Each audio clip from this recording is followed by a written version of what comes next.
first thing you want to do is mark out how long you want your skirt to be using a tape measure and some chalk. Mine's going to be 41 centimetres from the waistband. So you want to mark down the seam and make a chalk mark, and then do the same on the centre seam, and then using a ruler attach these lines. So once you've marked out your length, you're going to take a pair of fabric scissors and just cut along these lines.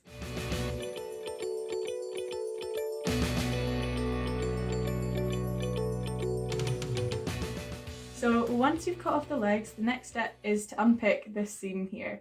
So if you have a seam ripper, you're going to use this. It's quite a long process and I'll show you the start and show you the end result.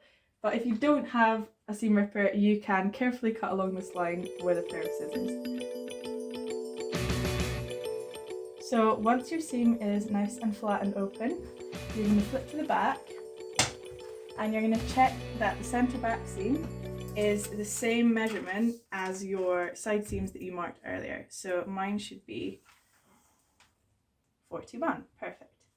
And because this is 41 and this is 41, you're going to measure down 41 from the middle of the waistband at the back. Again, marking with your chalk. And we are going to cut off this excess fabric on the back once you've drawn a line with your ruler. So now you've cut the excess off the back, we're going to work on the front. The next step is to seam rip up about 2 inches from the front seam. So depending on your size of jeans, you'll take off a little more or a little less. So I've unpicked just over an inch here. And now you can lay that over the other side and create this kind of triangle shape here. And the next part you want to do is cut off all these fluffy extra edges right on the fold.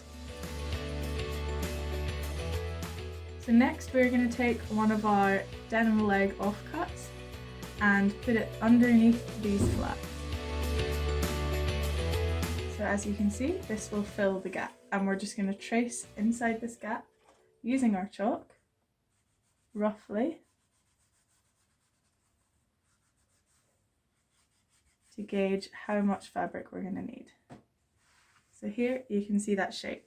Now we're going to mark all the way along this line 1 centimetre and then another centimetre, so 2 centimetre marks to show our seam allowance. Now you've marked out your triangles, you're going to cut across the bottom and round the largest triangle. Now you should have 2 identical triangles and one of them shouldn't have any outside seam edges, which is what we want. So here you want to do the same process as the front. You want to take 1.5 inches up by seam ripping the back seam because we're going to create the same triangular fold. Once you've seam ripped up this edge, you now fold left over right with the seam on top. You can tuck the raw edges under and then you have your straight back line. So first we're going to pin the front down as we're getting ready to sew. So make sure everything's laying flat and the crossover is very neat. Then just take your pins and push through, holding that in place. We're then going to flip this inside out and insert your new panel. So you're going to lay your triangle panel over your opening, making sure that your front edge is going to line up. And if you've got a seam at the top like mine, you can trim it off as long as you've got enough seam allowance that the gap isn't going to show. You're now going to pin all the way around. Once we have this front section all pinned in, we're going to look at the back. Make sure the underside is all away so that you can see the back line clearly, and you're going to fold again left over right. Turn up this raw edge underneath. Press flat down until you're happy with the layout, and then take a pin and pin this in place. So now we're going to start sewing. I'm going to work on the front V section first, and I've moved the pins from the back to the front so that I can see them and take them out easily. And I'm using a zigzag stitch because it has a good give and stretch to cover this join. And we're going to start from this edge with black thread. You can remove your first pin, push your fabric under the foot and lower the foot, and we're going to back stitch first to secure it, so you want to go a little bit in.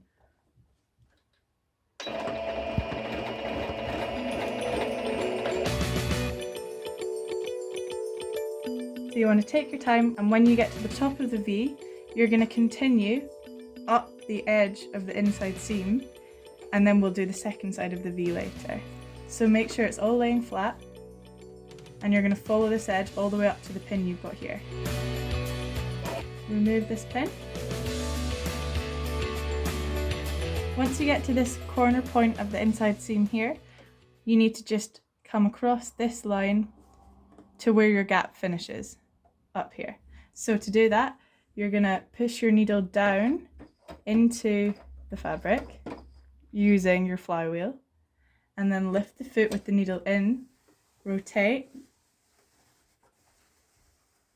till you're looking at the right line. Make sure everything's lying flat and put the foot back down. And then you're going to continue up to where your seam rip finishes.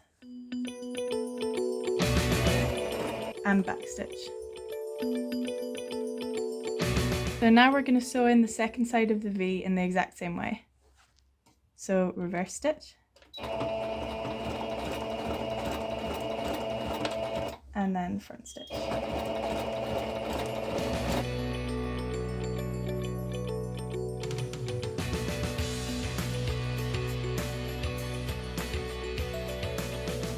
And then reverse back out.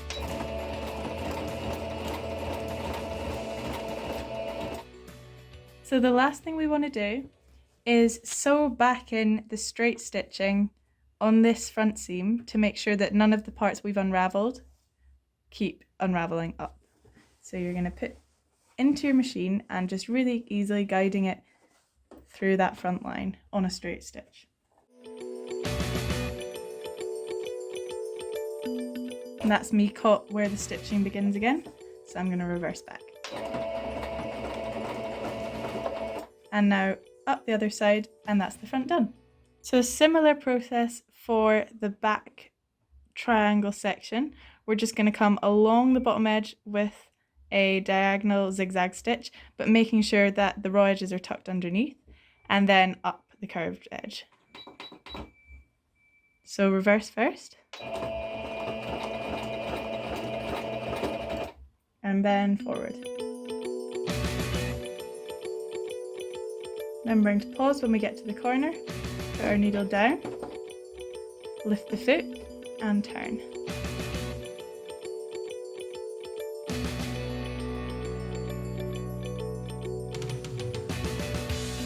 And then when you've filled all the way up the gap, reverse back. Once again on the back seam, you're going to stitch up the straight stitching with a straight stitch until you get to the point at which the original stitching starts again, just to catch those loose ends.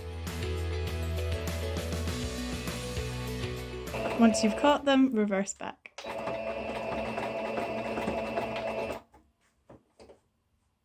As an extra step, I've turned this inside out, cut all the loose threads, and I'm going to use pinking shears, if you have these, to cut off some of this excess seam allowance. If not, you can just use scissors, but these stop it from fraying. So for the next step, you've turned your skirt inside out, and we're now going to mark 1 centimetre around the entire bottom edge of the skirt with your tape measure and a pencil or your chalk. And then you're going to connect up all your points with a line, and this is going to make our hem. So once you've marked all the way around the bottom edge, you're going to go to an iron and fold along the line you've drawn up on the inside and press this with the iron and then pin it in place. So now that your hem is all ironed and pinned up, we're going to use a zigzag stitch to sew it as a single rolled hem to the inside of your skirt, and then we're all done. So again, reverse stitch and then all the way forward.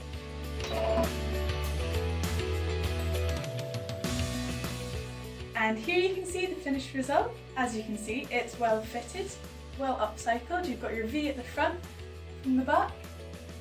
You can also feel free to personalise the skirt. I chose to embroider some flowers on the side and on the back pocket. Of course, this is up to you.